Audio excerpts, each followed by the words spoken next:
Good morning, everyone, and Happy New Year. 2023 marks the centennial of the Clements Library, and we're delighted to kick off the year with the 51st episode of the Clements Bookworm. I'm Angela Unk, Director of Development here at the Clements Library.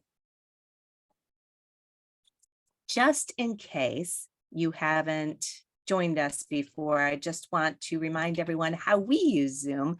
We encourage you to use the chat. Please chime in, change the setting to everyone so we can all participate in the conversation.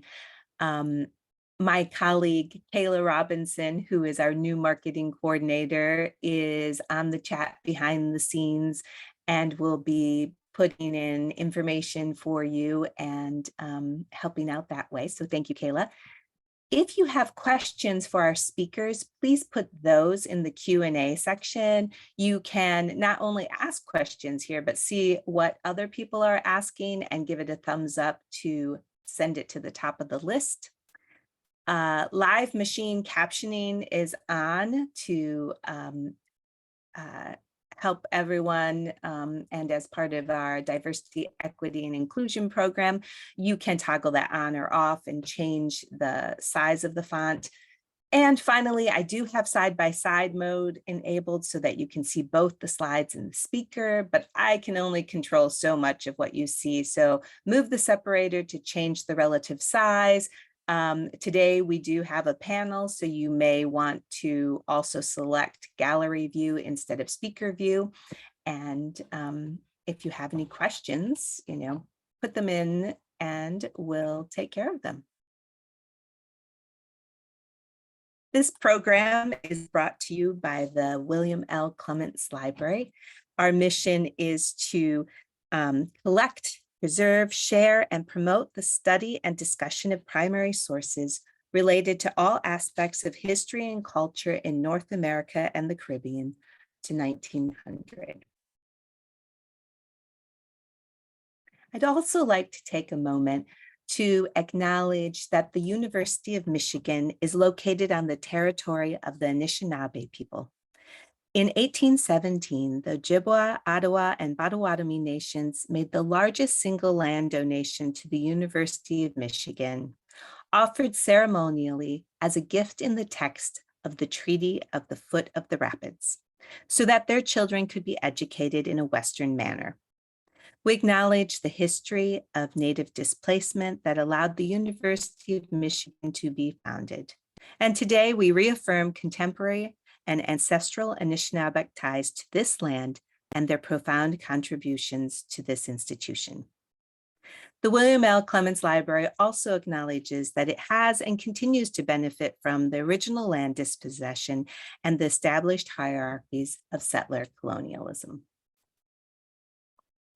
All right, if you haven't yet participated in the opening poll, now is your chance to click very quickly before I end it. And let's see.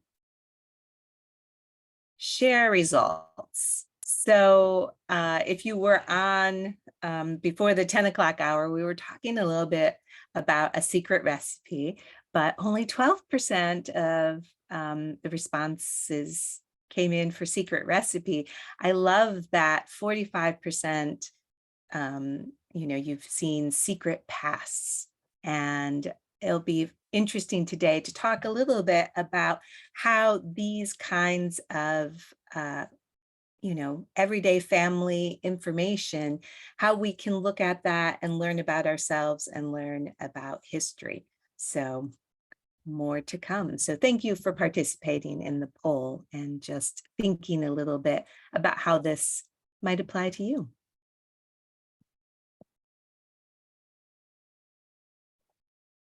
I'm excited to introduce everyone to today's panelists who are here to talk about the process of researching and installing the current student-curated exhibit, Family Secrets, Uncovering Identity in 19th Century America.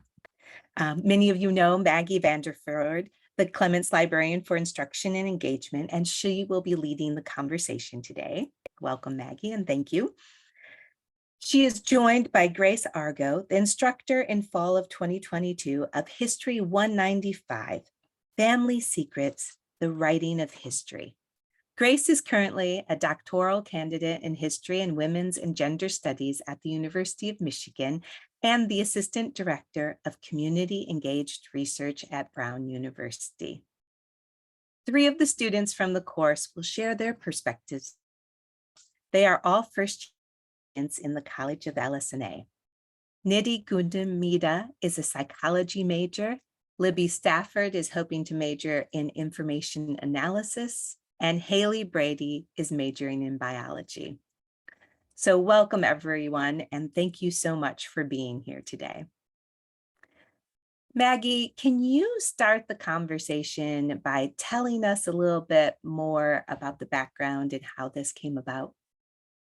Yes, absolutely. And this history is one that maybe some of you will be more familiar with than others, but the Clements is not alone in the world of special collections libraries that have been working really hard, especially in the last few decades, to try and create unique learning experiences for students and for instructors on campus that can help them achieve learning goals in a different way than, say, writing a research paper at the end of the semester. So for the Clements, this means doing something that we really haven't done before in the 100-year history of the library, and that is using our exhibit cases, which are upstairs in the reading room, to help create a collaborative project for classes that would like to be tasked with creating exhibits of material from the Clements collections as their student project. So this class and the resulting student co-curated exhibit with Grace and the students that you're going to hear from today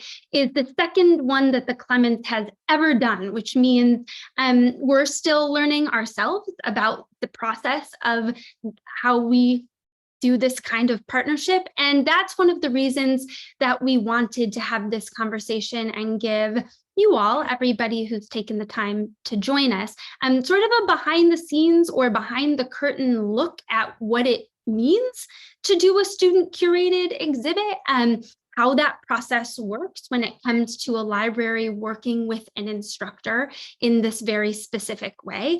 And we're always excited about and interested by the process of creating new and different experiences for instructors who want to incorporate rare collections into their classes. Yeah, so one of the things that I love is from my office at the Clements, I can see the instruction space and I can enjoy watching the students interact with the materials. And it was a lot of fun to see you all come in so often to the Clements. And in addition, we're lucky to have an in-house conservator, Julie Freemuth, who also shepherded the students through the of handling the materials and creating the exhibits and putting it all together in the cases. Because in addition to understanding what the materials mean, there's also that physicality to them that has to be acknowledged. Yep, I think that's exactly right. And I actually want to pivot to Grace here. The exhibit that's on display and the one we're going to talk about and that we hope all of you will come see in person is titled Family Secrets, Uncovering Identity in 19th Century America. And Family Secrets is, of course, also the theme of the class. And one of the reasons we were so compelled by this theme and by the potential of working with Grace is just with that fundamental tension that's even present in the title. What does it mean to put someone's secrets on display? That's an easy question to answer if it's someone you don't know and have never heard of, but do you answer that differently if you're thinking about your own family secrets and what it might mean that they're on a display case for the world to see 50 years from now? So with our partnership with Grace, we really wanted to dig into that ethical challenge in a lot of ways and all of the interesting questions that come about when we're trying to figure out what it means to handle secret materials in various ways. So Grace, I was wondering if you could just talk us through the overarching concept of the class and what family secrets means to you, and also where that topic came from and how it relates to your own work and dissertation research. Yeah, thank you, Maggie. So the basic idea for Family Secrets was to really get students thinking about the family's importance as an institution, and its significance as an ideal that's at the heart of debates about American identity and national belonging. And so by examining the kinds of secrets that families keep, or the types of information or the types of knowledge that the state has historically hidden from families, students can start to see how the family is this social and political construct that has really very deeply mattered to debates about what it means to be American, who gets to be a citizen, and the kinds of rights and responsibilities that citizens get to share. And my motivation for doing this comes out of my own research, which focuses on the historical treatment of childhood sexual abuse in the United States and the development of child protection mechanisms by the state. So I spend a lot of time thinking about how the state regulates the family and how the family is often a site of violence inflicted both by private actors, but then sometimes by the state as well. And I think that theme is very prevalent in the course, but I also really wanted to include examples of how families' love for one another has also transformed the family over time and has redefined the types of relationships that the state sees as deserving of protection and as a human right. And so I wanted to sort of bring all of that together and have people look at American history from a new angle.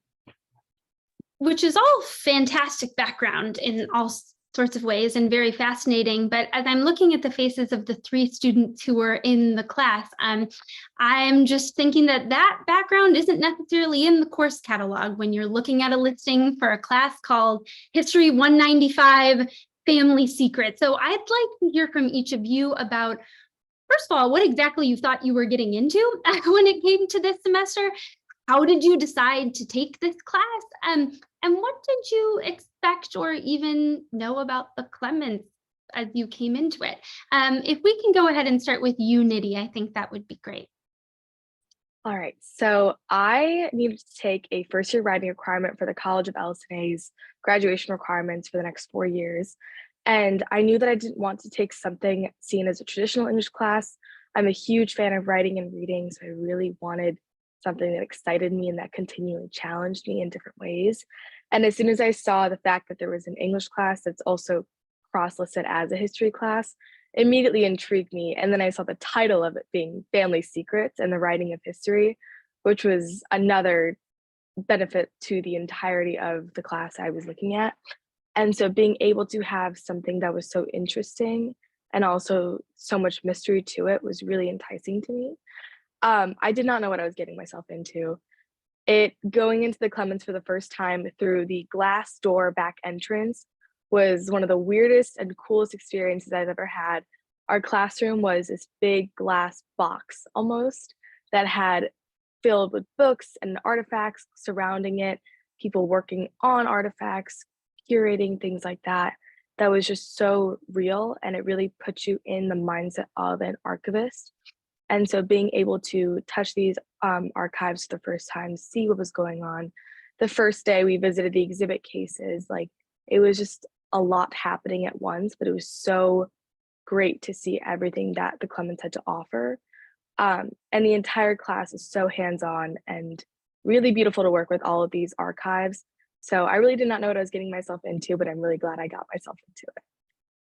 That's perfect. Thank you, Nidhi. And yeah, that picture on the screen, I think I secretly snapped while you all were upstairs in the reading room for the first time, looking at the exhibit cases that you were going to be in charge of filling by the end of the semester, which is sort of a momentous moment for you all, I think. Libby, what about you?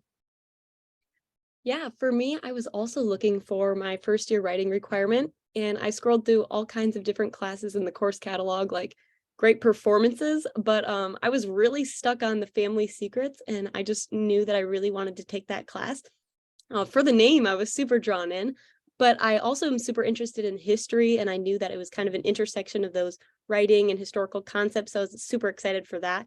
But I also saw that it was a small class size, and a small class size here at the University of Michigan is a pretty big deal, especially your first semester as a student. And I knew that I would be able to work hands-on with my classmates. I would make connections, I would learn new things, and I'd be challenged in new ways. So I definitely was expected to do my best, and that was really great. The first day of class, however, we did look at primary sources, and that was one of my first times ever being exposed to material like that. And I was asked, like, what do you see in these images, and what kind of story do you think this tells? And I remember just being way over my head, like, how am I going to be able to do this by the end of the semester? Maybe I can kind of read the blurb and maybe that will tell me about the information, but I had no idea how to really share their stories. So it's really cool to see how far we've come throughout the semester. Oh, I love that so much. Hailey, what about you? Did you feel the same way?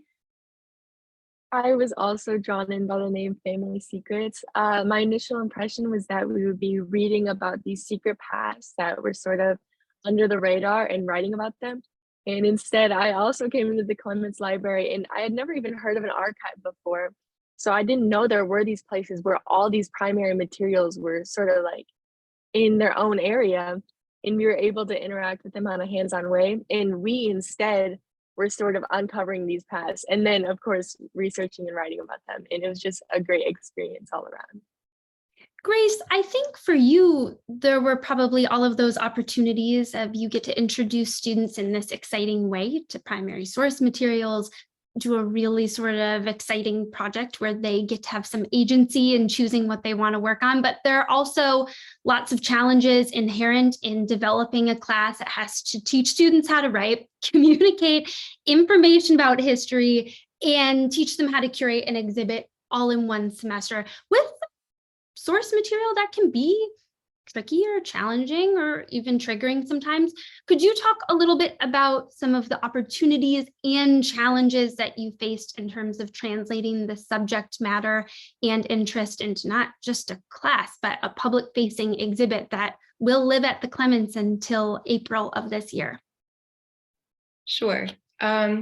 So the 195 classes are intended to be first-year writing courses that really help students transition from high school to college and help them move from an educational model that focuses on information that they can retain to one that asks them to create new knowledge. And so that's a really challenging transition in itself. When you talk about American history in particular, most students have had K through 12 education about that, and they've received one narrative of what American history is, and that it's the truth, and they don't really have an opportunity to work with primary source materials and evaluate them. So when they come in and they look at them for the first time, there's this sort of, blank reaction where it's like, well, I don't know what to do with this. I don't have any training. I don't have anything that's equipped me to be able to do this. And so we were doing a lot of really complicated things in the first semester, introducing people to a new, angle on American history, as well as throwing students headfirst into an archive, working with sources that are particularly difficult to interpret because they tend to be so intimate and so private. And, how do you tell a story about somebody in a photograph when the photograph is the only evidence you have that they've ever existed? Or, writing about somebody who left behind a journal, but we don't have any other records to tell us about that person, right? So, that transition from seeing the students on the first day of class, just sort of looking at the materials and very clearly feeling overwhelmed and unsure, to the very end of the class where everybody, stood up and gave a speech about all of the research they had done. I mean, that was like a huge accomplishment, I think, for all of the students. And I think it's actually a testament in some ways to the benefits of working with archival materials and getting students to think really deeply about history. I think one of the things that students gave me feedback on at the end of the semester was that one of their takeaways from the course was really learning how to be patient, which I did not intend to be like a learning outcome, but I think that that was really beneficial because students have learned that it's important to ask like the unanswerable questions. It's important to stick with your curiosity and just keep pushing the envelope and the boundaries of what you think you know. And so that I think was a really awesome opportunity that we had that I wasn't even consciously thinking about at the time. But then it was also really an opportunity to think about the ethics of doing archival work and thinking about what do you display that, you know, a person in the past almost certainly did not expect to be displayed in such a public manner, and what are, you know, the ethical limitations of like supposition and speculation. How do you tell stories that are responsible to the people in the past while also making some broader insight into history in general? Those are really difficult questions that like historians who do this for a living are thinking about. And so it was really cool to think through all of those things with, you know, first year students who might not have been very serious about history before. Oh, I love that so much, Grace. And especially the point about patience. Anytime a class comes in, it is an opportunity to remind people that archival research is not like going on to Google and typing in a question and getting an answer to it. In fact, it's very much the opposite. If you leave the class with more questions than you came in with, that in its own way is a success because you took the time to really encounter the material in all of its complication and weirdness. So I think that point is particularly gratifying. Two more quick questions for you, and then sorry, go ahead, Angela. I just, I love all of that, but I also want Maggie, since you chose this photo, to interject and say, can you tell people what's happening in this photo? Yes, so part of what this class really focused on, because we were asking students to work with materials that were personal in a lot of ways or intimate in various ways, diaries and journals and letters. We did quite a few sessions where we had them focus really specifically on a particular type of material and thinking about the experience of encountering it. So this session was one that was brilliantly designed by our assistant curator of manuscripts, Jane Ptolemy, and students first learned to sew. Actually, we gave everybody fabric and thread, and they learned to embroider on little plots of fabric and could put their initials or flowers, and all grappled with that in their own ways. I think there was a lot of finger stabbing and a lot of patience required in that very slow, deliberate handicraft.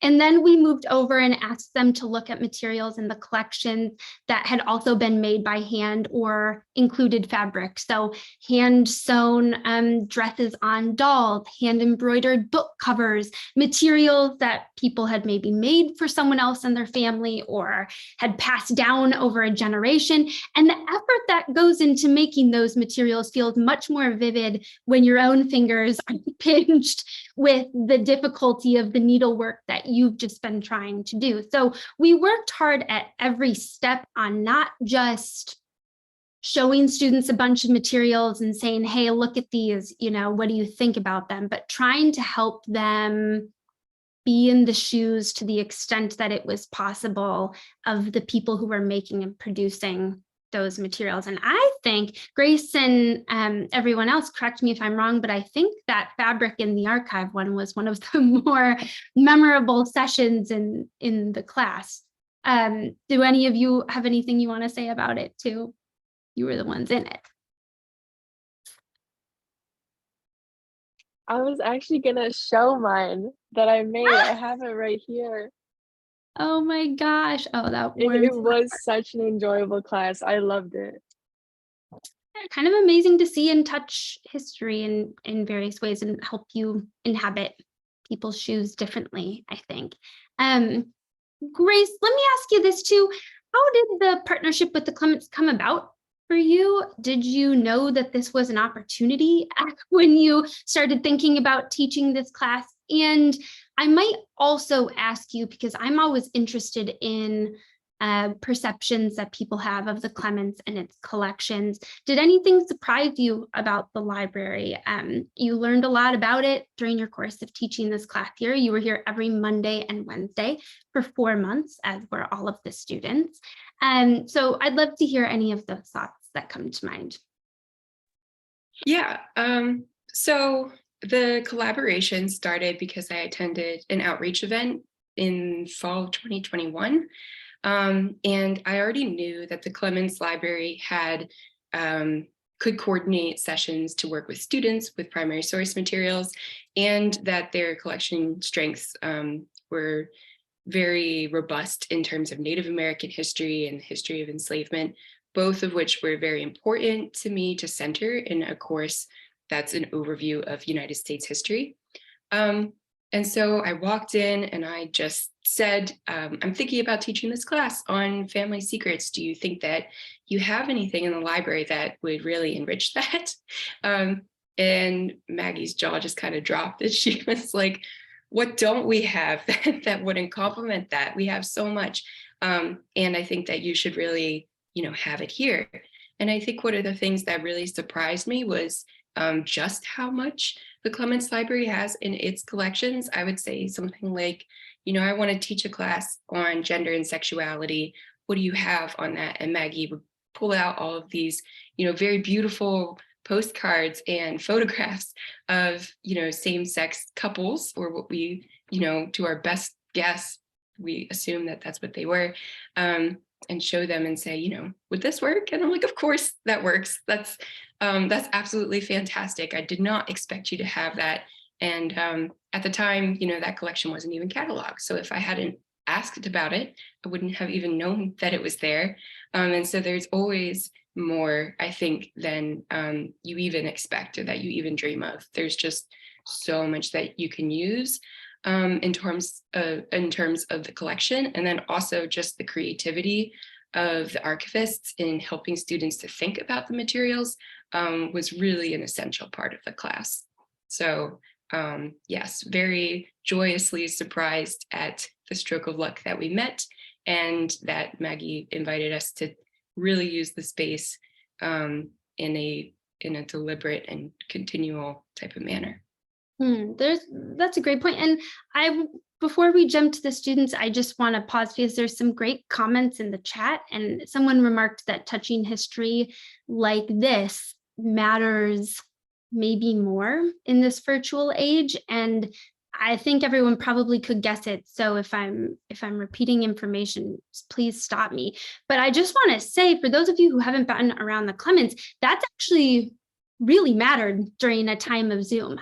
We've had some students come into the reading room and cry, actual tears, because they feel so overwhelmed by the room and the space and the physical objects. And I think it can be really easy to underestimate the value of that to students, especially like in a freshman class like this, where this is your first class after high school, you're in a new and unfamiliar place, and you've been in Zoom school for 2 years.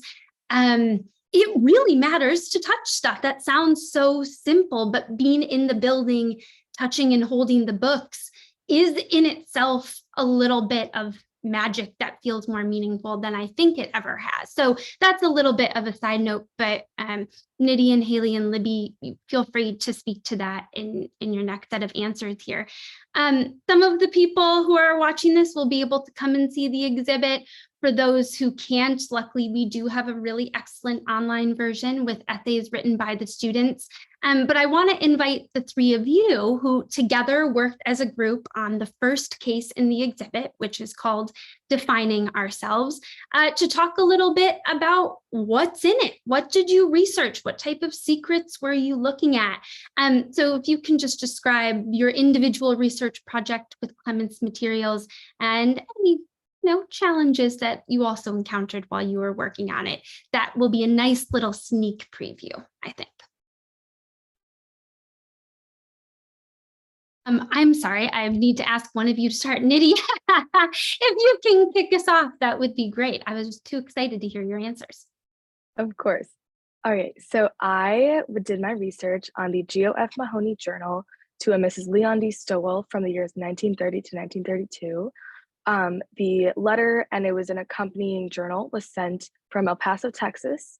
And Mrs. Stowell happened to be a colleague, a companion, a friend. We don't know too much about the relationship with Mahoney, but it was a relationship in general.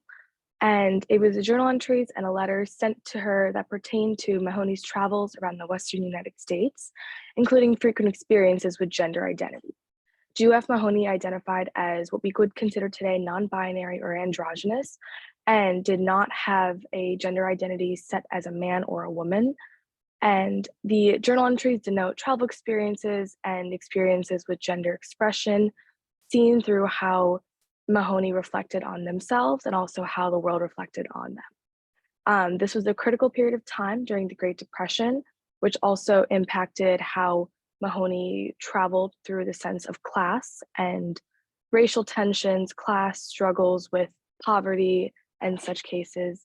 And these entries demonstrated the behaviors and experiences, while as living through socioeconomic hardships, as well as hardships of expression and finding yourself, choosing how you would like to express yourself, and honestly, sometimes deflecting any reason to define yourself, and deflecting categorization. And I think that part of that was expressed throughout the journal when Mahoney stated that the funny part is people don't know if I am a he or a she. Directly in the journal entry at the very end, the two girls picked me up in the car and said they wish we could act the boy like you, was another one that really stuck out to me. And so these entries really dove deep into the mind and the heart of G.F. Mahoney, because I was able to see just how much identity matters to someone, and how the way we look at people everywhere we go, whether it's a stranger, whether it's a friend, really matters to a testament of their character, who they are as people. And through the journal, we're able to understand how Mahoney experienced class and socioeconomic struggles, as well as those as gender identity and expression. And it's important to acknowledge that it wasn't just one thing or the other. It really was an intersectionality of all these different things that they were experiencing, and the desire to find oneself through various mechanisms, including clothing, speech, and other cultural forms. We also were able to dissect the importance of minority groups, people who did not have a voice, including people who were not heteronormative. And so having an androgynous voice was not something considered normal back in the 1930s. So being able to hear that story through a journal and almost hear G.F. Mahoney's voice in my head as I'm reading this was a really, really powerful experience. And I mean, this just happened a few months ago, being able to dissect this journal and dive deeply into their life. But I feel like G.F. Mahoney is an old friend at this point from how much I've been researching them. And there definitely have been some great parts about this entire experience. There's definitely been some challenges. Some of the biggest challenges have been having patience and developing that. I vividly remember I'd be in the library one day studying, doing an essay for this class or anything like that, and I'd find myself diving down a rabbit hole into Ancestry.com or any genealogy websites to try and find more information about Mahoney or Mrs. Stowell or anyone who had any relation to them, in order to see if there was something. I remember this letter was written for a specific reason, to acknowledge the death of one of Stowell's friends. And so I remember trying to find out, why were they friends? How were they in relation, geographically, economically, things like that. And it's hard because sometimes you can't find that out. And you're left with that question, that burning question of why? Why did they do this? Why did they write this? So that was one of the hard parts about it. And putting it down sometimes and taking a step back and acknowledging the fact that it is okay not to know all the information, because what they are giving you, what I've seen in that journal, is what you need to know. And it helps you learn so much about that person in general. And some of the biggest positives, I would say, were throughout the entire course of the semester, really focusing on one object or one artifact or anything like that was really beneficial, because it allows you to see the growth of knowledge that I had throughout the entirety of the semester. I walked in, and as soon as we picked those first few weeks, as soon as we picked our artifacts, I had absolutely no clue what to do with the 50-something page journal. It was very difficult. It was very overwhelming. there were so many pages I wanted to include in the exhibit, but obviously we needed to cut it down, figure out what was key to Mahoney's identity and character. And I really found that as the semester went on, I was able to develop that growth of understanding, of knowledge, of compassion for this person who I'm reading about, who I know nothing about from when they were alive, and they will know nothing about from me when I am alive. And our paths never cross except for during this class and during this journal, which was a really sobering fact to hear and to understand. So I really took that to heart and tried to give their voice the best I could. And I really thought that this exhibit did that. Oh, thank you so much, Nidhi. And for everybody listening, by the way, I need to just say the best part of this job is being in the classroom with brilliant students. So if you're a alumni, good news. The freshmen are incredible. They're doing great. It's just amazing to hear what these experiences are like. I think we've got Libby next up. Yeah, so for me, I was able to work with something that we called the Rose and Charles Denard daguerreotypes. Walking into the class, I did not even know what daguerreotypes were, but I learned that they were a form of old photo process. It was only popular for just a small chunk in time because they were very expensive and they took a long time to develop. But the first time that I worked with these materials, I was really just seeing a black and white photo. And I knew that I would have to come up with like a claim and an argument about the individuals in the photo.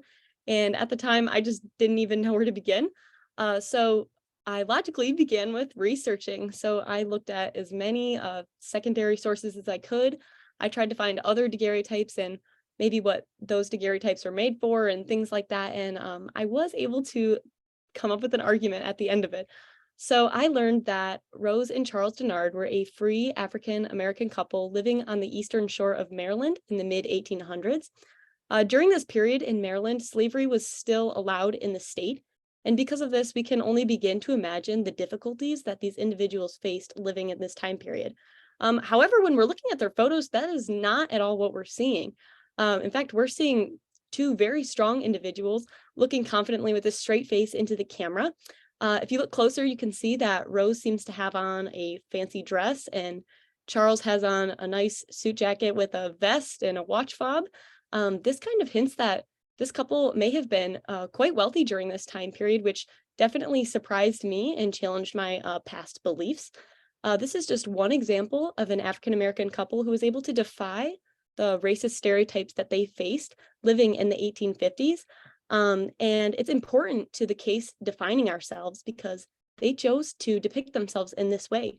They were strong, they were confident, they were successful, they were wealthy, and they did not belong to unkind stereotypes of the time period. And they were able to really show themselves for who they were in these daguerreotype photos, which is really special. Oh, yeah, I love those photos so much, Libby. Thank you. They're beautiful. Hailey, last but not least, I'd love to hear about what you worked on. I worked with the Mark A. Anderson photograph and postcards, which depicted instances of individuals of the same sex displaying affection through subtle cues and also gender nonconformity. And really, we didn't know much about these individuals, so we had to rely on these subtle cues, such as in one, you see they're smiling at each other or they're standing not excessively, but very close to each other. And so really the challenge there was delving into what we didn't know. So instead of researching these identities of the individuals, I instead had to research why they couldn't define themselves explicitly and display explicit forms of affection with each other. Perfect. Thank you so much, Hailey. And I'm actually going to circle back to you. I'd like just to hear, sort of last but not least, in your opinion, what will people learn about when they come see the exhibit? What are the highlights of the experience in your cases, but also in the other ones in the exhibit? And what I guess would be the main takeaways for you? Hailey, let's start with you and we'll circle back. I feel that the best part of the exhibit is the way that it humanizes these individuals who in another traditional history class, you'd feel very distanced by them through the scope of history. Like they're so far in the past that they don't really exist to you in the same sense as when you're looking at this object that they touched and really dealt with in a tactile way. In one exhibit, you are looking at the Native American boarding schools, and you see this drawing that a child made depicting the painful blend between their two identities as they struggle to sort of leave behind their Native American ancestry and identify with a Western identity. And it's just, it makes it so much more real and painful to really connect with these individuals on this manner. Yeah, that's beautifully put. Libby, what about you? Yeah, so for me, my mom came and saw the exhibit, and she went to university in the late 80s, so things definitely have changed since then. And she was just totally immersed in the sources. It was so cool seeing how interested she was in everything put out for the exhibit. And some things that really struck her were the Native American boarding schools.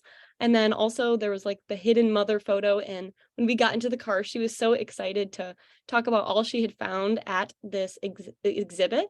And she was super, super just emotional, honestly, about how she connected with these individuals. And she was surprised. She had learned so many different things.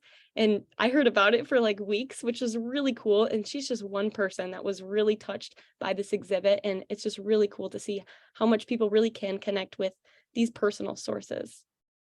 That's amazing, Libby. And as you can all see in this picture, we had about, I think, 30-ish, Grace, right? Or maybe 35 friends and family members who were invited along to see the opening of the exhibit in the beginning of December. Nidhi, I think your parents were there too, so you probably got a little feedback, if I'm guessing correctly. Yes, absolutely. My parents were also there, and it was the same thing as Libby said. They came into the exhibit not knowing the full extent of what the class did or what we went through the last few months trying to get to this exhibit.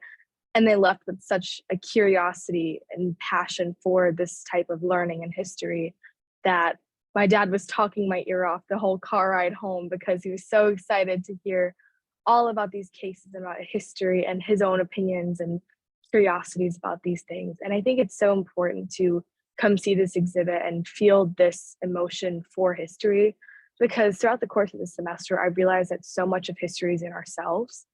We are the people who went through these things in the past, who have had this history in the past.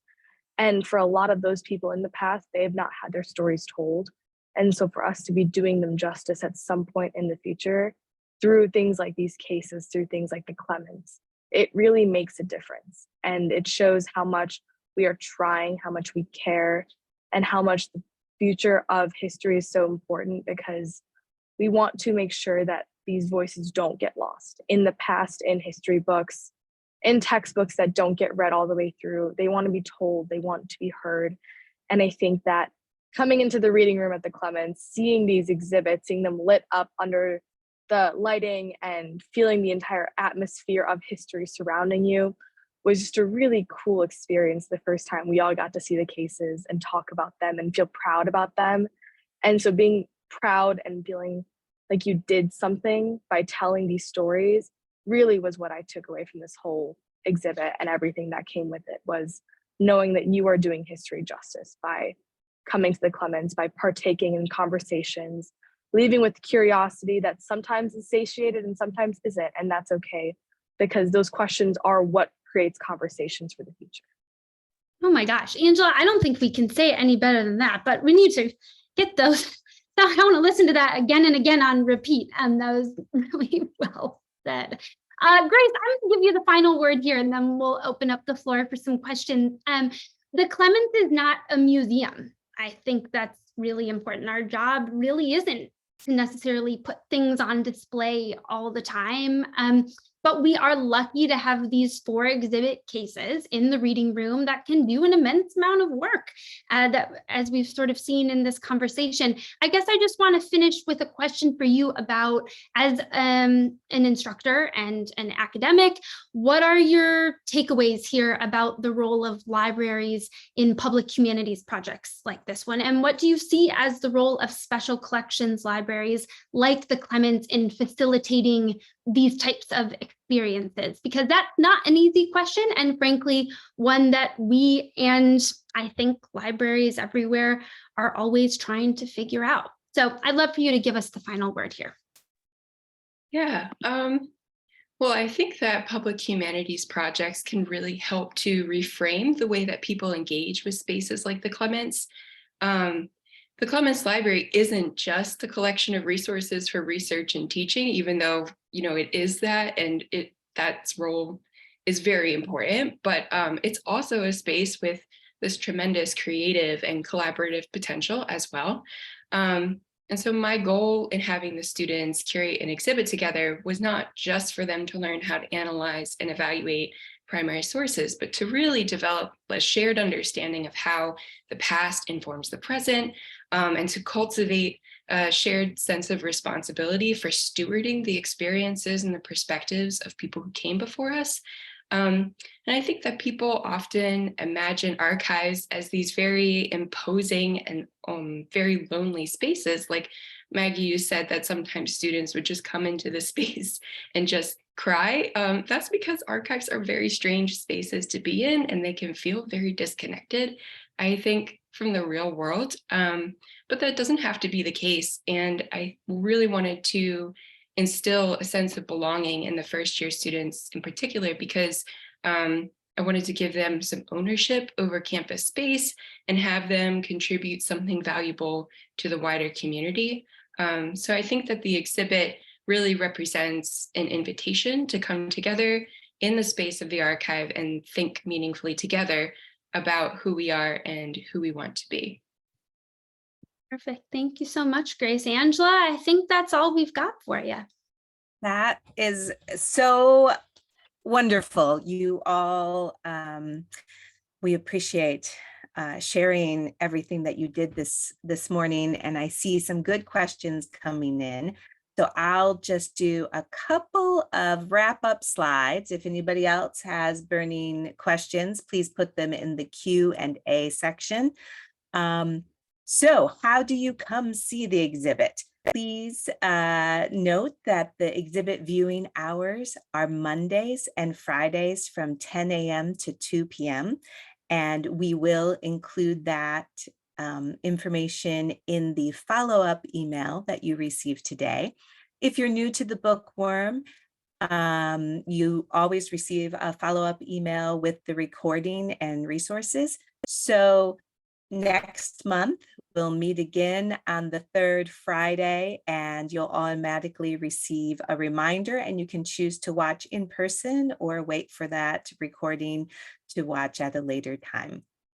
I would like to acknowledge that I don't have slides about those upcoming events because my dear colleague Ann Bennington Helber is out ill, and so we'll hope to see her back next time.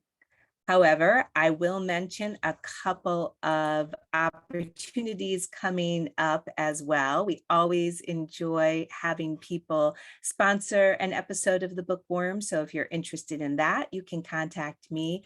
We also have coming up the Giving Blue Day for the University of Michigan. And our focus this year will be on a new instruction fund to help make classes like this happen and even more. So watch your email for more information about that in March. And again, it's our centennial year, so there will be lots of events coming up. So we'll continue the Bookworm on the third Fridays, and then a variety of in-person and hybrid events as well. So we look forward to interacting with you throughout 2023 in a variety of ways. All right, shall we see what we have in our questions? So this is an interesting one. Tom is asking if you had a chance to talk a little bit, or maybe Maggie can speak to this if you didn't, but how the nature of families have changed over the centuries. Oh, I love that question, Tom. Grace, I actually might toss this one to you because I know you've done a lot of thinking about this and how you built the syllabus. Yeah. So the family has changed a lot over the centuries. I would say that one of the founding conceptions in the United States as it transformed from colonies into a nation, was the idea that it would be governed with the consent of the people, and that they very much tried to mirror that in the types of family values that they wanted to propagate. Meaning that families should be sentimental, that they should love each other. But at the same time that this is happening, of course, there are people here who are not permitted to have family ties.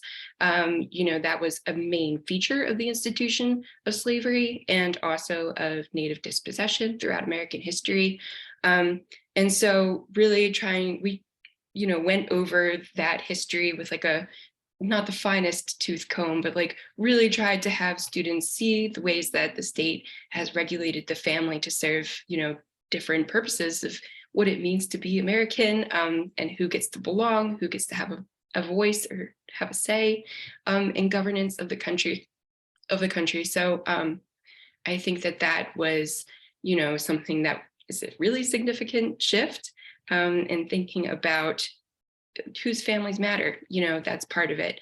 And also the types of relationships that have always been around, but haven't always been recognized as families, such as, same-sex couples and, different types of relationships between adoptive children and their parents, and just thinking about the ways that people have come together and created families in sort of eclectic types of ways that only now in recent years, people really ascribe the label of family to it.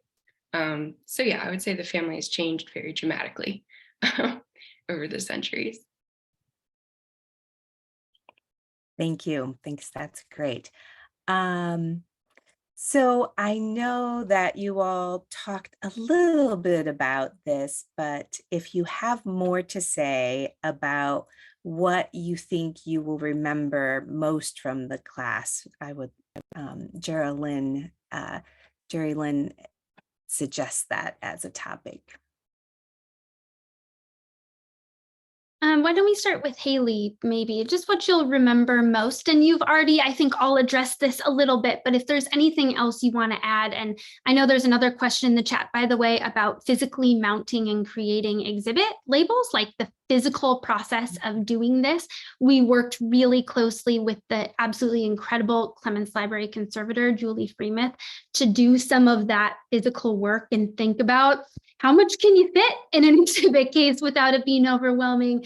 What does it look like to write that kind of text? So you could maybe throw something about that experience too, if you're thinking about memorable things into your answer. Hailey, anything come to mind for you? I think the most memorable moment for me would just be when we were able to enter the reading room for the first time and just seeing this beautiful, expansive space. And I remember looking at the previous students' curated exhibit about disability and thinking, oh my gosh, how am I going to top this? Because it was just so incredibly made. And the process of choosing, I had so many postcards presented to me, and all of them were so interesting and complex in their own ways that they displayed gender and same-sex affection. And I remember thinking, which connects best and how do I choose between all of these? Because they're all equally important, of course. So that was a lot to be considered when choosing what to display.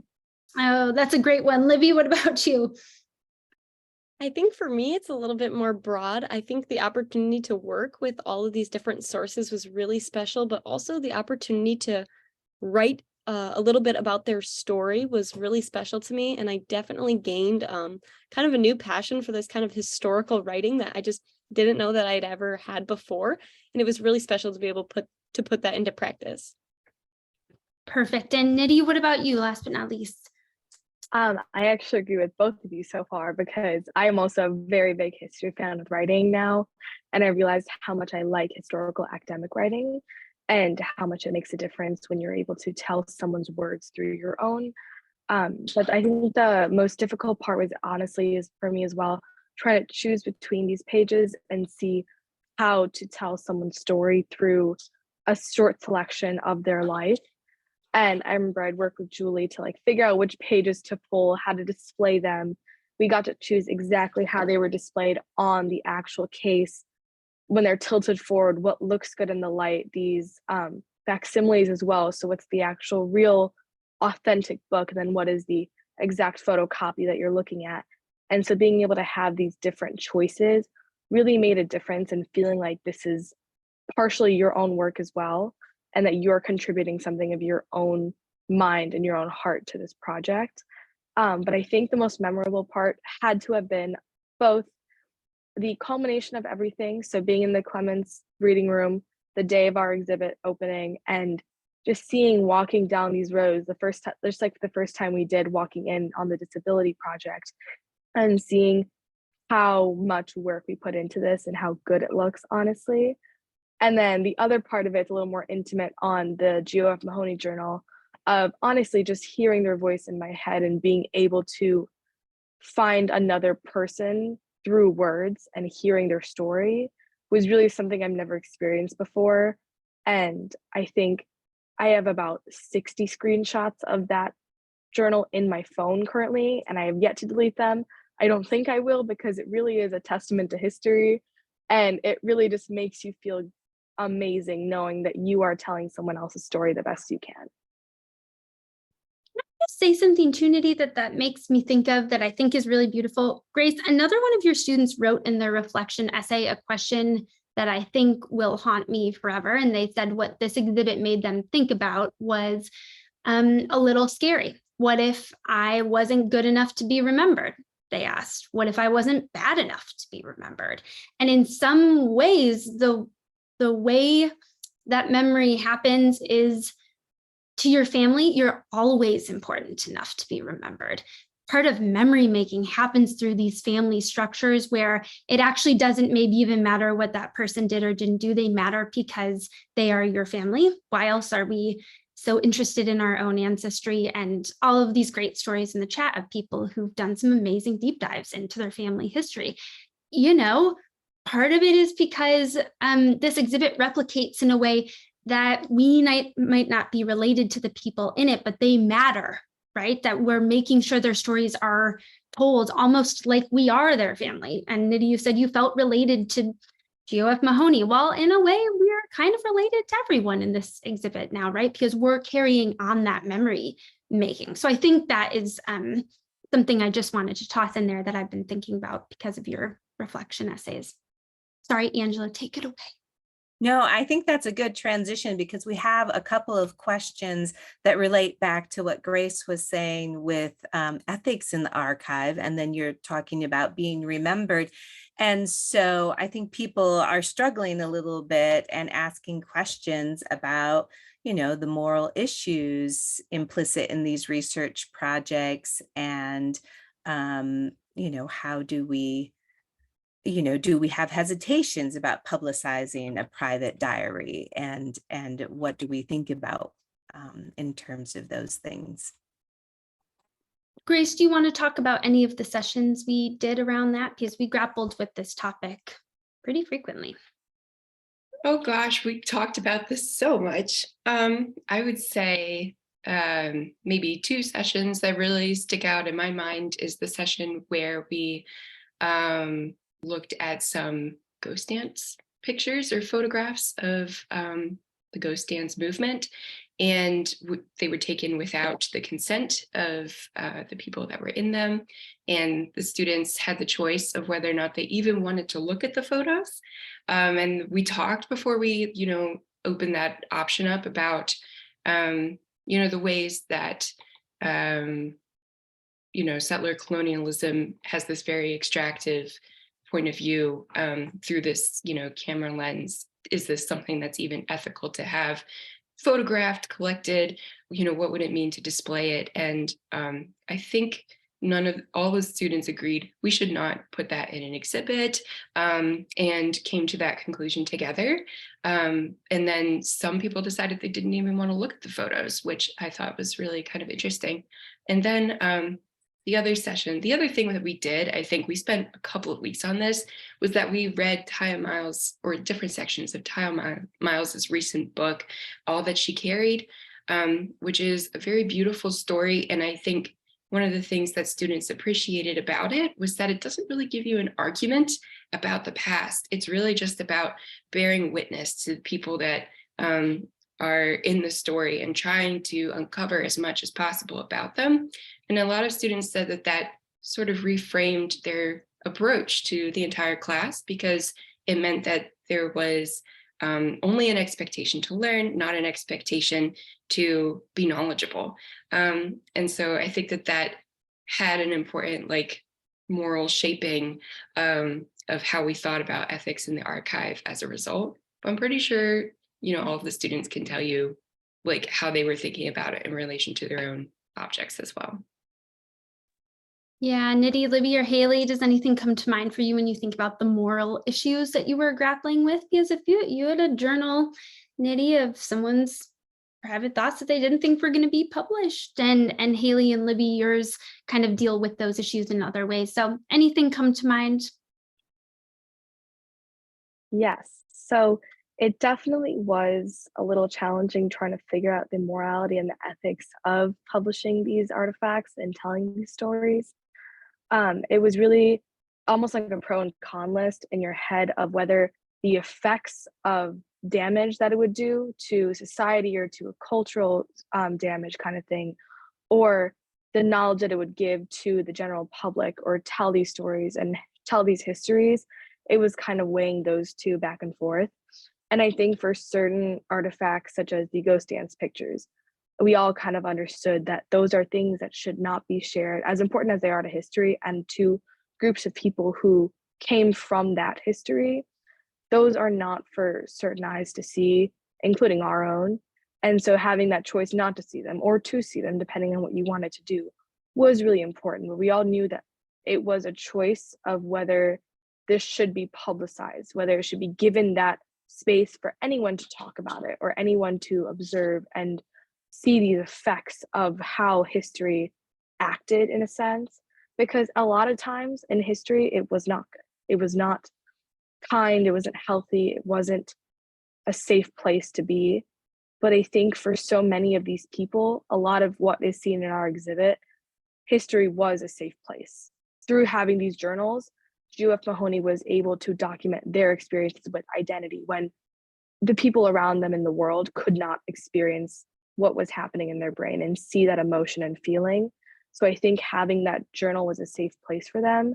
And so I think that if it's something that is not going to create existing damage for people today and for generations to come, I think that is a question of morality. And it still weighs on me, and it definitely is a question to ask whether it was the right choice to include or not. But I think no matter what, if you are including something in an archive or in a discussion or a conversation, it has to be done right. And I think through this class, through the Clements, through the responsibility of having an archive, we did do our best, we did it justice. And I think that's what makes it worth it to include it in the exhibit. And I just want to say too, we were really lucky to have lots of Clements curator. You know, this is not just a project that Julie and I worked on with History 195. All of the Clements staff pitched in various ways.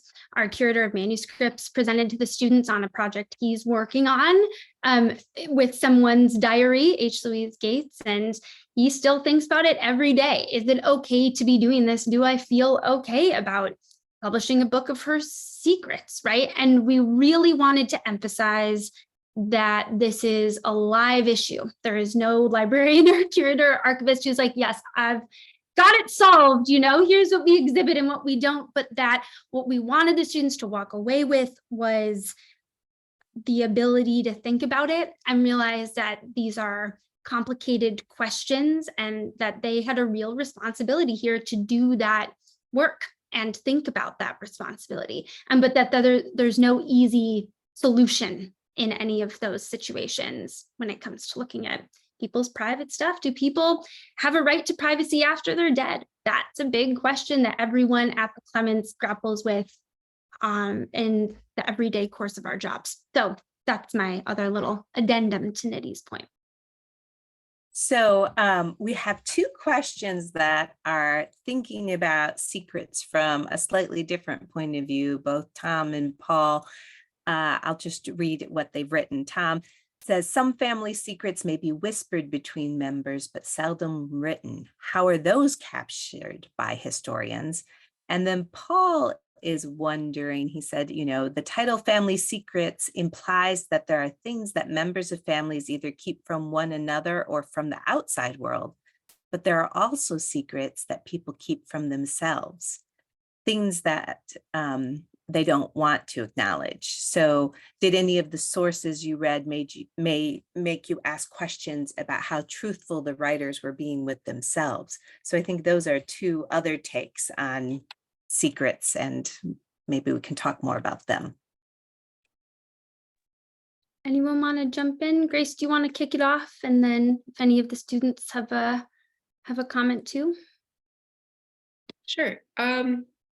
I think one of the sources that really jumps to my mind in terms of asking how truthful the writers were being with themselves were the Red Man journals that another student analyzed and wrote about, and kind of did a 180 from the beginning to the end of the class about these journals that were written by students at the Carlisle Indian Industrial School. And she initially thought that this would represent their perspective on their own history because it was, a publication by Native Americans for Native Americans in theory, but in actuality, what she learned over the course of the semester and started to see differently about those sources was the fact that the white editorship of these journals really heavily censored and limited the types of claims or arguments that students could make, the types of things that they could say to the public, types of things that they couldn't. And so that's something that, I don't blame the writers of that for not being truthful with themselves, but you have to think about the context in which a source is produced. And in this particular case, it was produced under certain conditions of duress, right? And then I think in terms of secrets that are whispered between members but not written, we have a lot of things in the exhibit that have no complementary written component. And so a lot of times we're looking at pictures, drawings, paintings, photographs, and things like that that don't have another, anything else with it to tell us about those people. I don't know if students want to comment on that. Yeah, one of the things that kind of is sticking out to me is we looked at they're called the Matthew Matthews papers, and they were written by a white man who was like helping and aiding a free African American get his family out of slavery. And so this was just an interesting instance because we were hearing about his situation and his story, but the source was a white man. So how was he able to correctly like display this like pretty much a tragedy? And so you have to really be mindful of who is writing the source and how can you interpret it so that the story that you're getting out of it is accurate to the person involved, really. So I just thought that was an interesting connection.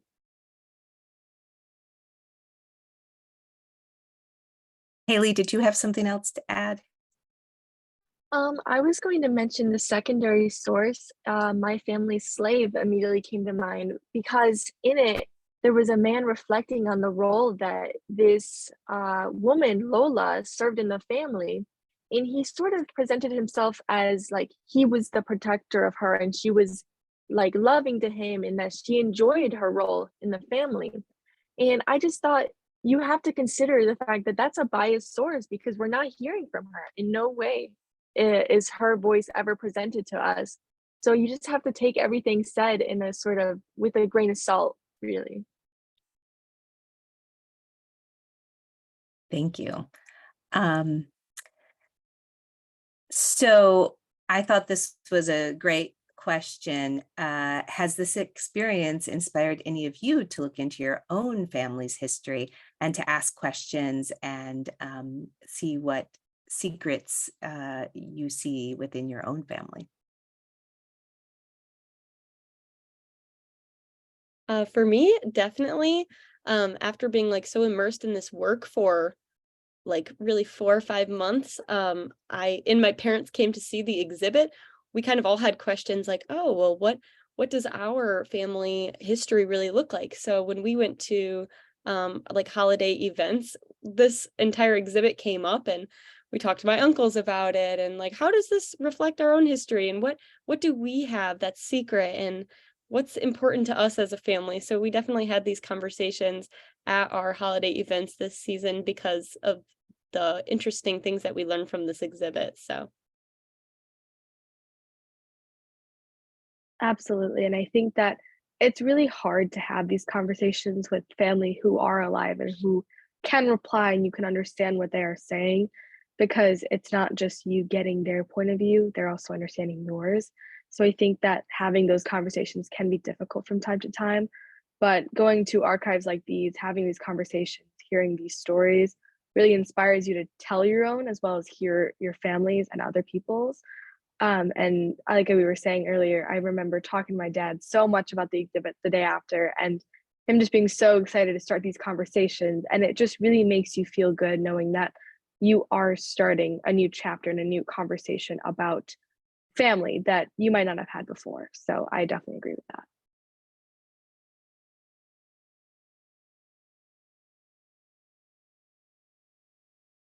Right. So we're about to wrap up. I noticed that Miriam is asking about favorite reference resources that you worked with in this class. A couple of them already, but if there are any others that made a big impression, I know we have a lot of avid readers on this program, so they might enjoy them as well.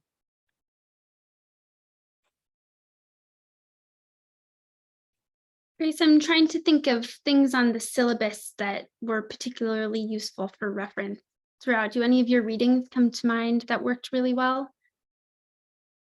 I think definitely the Time Isles. I mean, we sort of had different themes for every week in the course, and so I would just give students like a closely related article that they could read to learn more about the subject matter. But then for the actual exhibit, to understand the primary sources that they were working with, we went to the Hatcher Graduate Library and did like a session with one of the librarians there that taught students how to use library resources to find more secondary sources that would sort of narrow in a little bit more closely on the kinds of questions that were really closely related to their own sources. And so I think those were probably really important to actually finishing the exhibit. Yeah, I don't know how to answer that. I think there's so much that we used. Great. So students, have you convinced your friends to take classes that visit the Clements? Paul's asking that question. it's actually so funny. I on the like days of the exhibit, I had some conflicts, so I was like, oh yeah, I was a part of this exhibit thing. They're like, exhibit thing? How did you get into that? And I was like, oh, there's a History 195 course. Like, if you have the opportunity to work with the Clements, I definitely recommend it. And there were some seniors that were talking about like internships at the Clements and just how they liked it. And I was like, oh, I was there for a semester. I took a class. And they're like, oh, that is so cool. So I definitely think it sparked interest from people in my life for sure. Great. Yeah, Pamela is mentioning, what should families today save and donate? What would be valuable to the archives? And that is a great question. And I think one that this class reminds us that we're not just trying to look at history from the viewpoint of a handful of people. We need to look at history from the everyday person as well. And so we're constantly, the curators and myself and Anne are constantly in conversations with families that have letters and journals and photographs and looking at how they fit in at the Clements or someplace else. So we're always happy to answer those questions. All right, so with that, I will say thank you. Thank you, everyone for sharing your insights on this panel. Thank you for all of you who joined in the conversation from home and participated in the chat and asked such good questions. And we look forward to seeing you next month. Thanks, everybody. Goodbye.